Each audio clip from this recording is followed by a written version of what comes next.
Hi అండి. Welcome to unlimited by Krupajyothi Madasani. ఈరోజు నేను మీకు టేస్టీ యమ్మీ బీట్రూట్ హల్వా చూపించబోతున్నాను. స్కిప్ చేయకుండా చివరి వరకు చూడండి, ప్రాసెస్ అర్థమవుతుంది. ప్రాసెస్లోకి వెళ్దాము. ముందుగా మనము ఒక పావు కేజీ బీట్రూట్ని తీసుకుందామండి. తీసుకొని శుభ్రంగా కడిగి పెట్టుకుందాము. కడిగి పెట్టుకున్న వాటిని పీలర్తో తొక్కు తీసుకుందాము. ఇలా తీసుకున్న వాటిని గ్రేటర్ చేసుకుందాము, తురుముకుందాము. ఇప్పుడు పొయ్యి మీద ప్యాన్ పెట్టి 2 టేబుల్ స్పూను నెయ్యి వేసుకుంటున్నానండి. నెయ్యి లేకపోతే ఆయిల్ కూడా వేసుకోవచ్చు. తరిగి పెట్టుకున్న జీడిపప్పు, బాదం పప్పు వేసుకొని దోరగా వేయించుకుందామండి. లైట్ బ్రౌనిష్ కలర్ వచ్చే వరకు వేయించుకుందాము.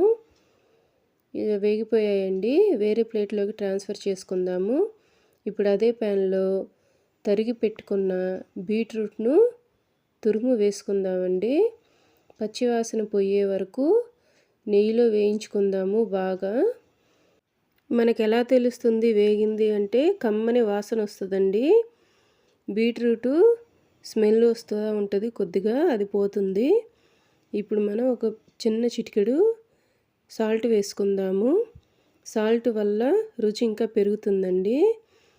ఇప్పుడు కొద్దిగా వాటర్ పోసుకుందాము. ఎక్కువ కాదు, కొద్దిగా వాటర్ పోసుకొని ఉడికించుకుందాము బీట్రూట్ను.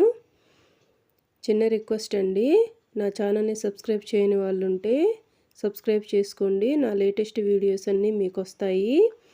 బెల్ ఐకాన్ క్లిక్ చేసినట్లయితే మీకు నోటిఫికేషన్ వస్తుంది. ఇలా బీట్రూట్ని ఉడికించుకొని చూద్దామండి. బీట్రూటు ఉడికిందో లేదో చిన్న పలుకు తీసుకోండి. పలుకు తీసుకొని మెత్తగా చూస్తే వస్తుంది. లేదు అంటే కనుక మీరు నోట్లో వేసుకొని చెక్ చేసుకోవచ్చు. ఇప్పుడు మనము కప్పు బీట్రూట్ తురుముకి పావు కప్పు పంచదార వేసుకుంటున్నానండి. స్వీట్ ఎక్కువ తినేవాళ్ళు 1/2 కప్పు వేసుకోవచ్చు. నేను పావు కప్పు వేసుకుంటున్నాను, ఎందుకంటే బీట్రూటే కొద్దిగా స్వీట్ ఉంటుందండి. అందుకని నేను పావు కప్పు పంచదార వేసుకున్నాను. ఇలా వేసుకున్న పంచదారని కరిగే వరకు బాగా తిప్పుకుందామండి.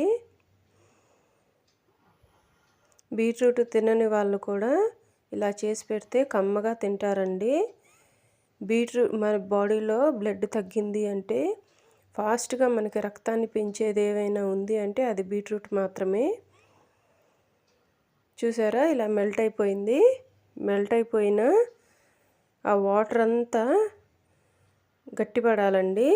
ఇలా గట్టిపడిపోయి మనకి దగ్గరగా వస్తుంది అనుకుంటే కనుక, ఇప్పుడు మనము వేయించి పెట్టుకున్న బాదం పప్పు, జీడిపప్పు వేసి గార్నిష్ చేసుకుందామండి. అంతే, సింపుల్గా తయారు చేసుకోవచ్చు అప్పటికప్పుడు. మీరు ట్రై చేసి రెసిపీ ఎలా వచ్చిందో నాకు కామెంట్ సెక్షన్లో కామెంట్ చేయండి. Thank you for watching.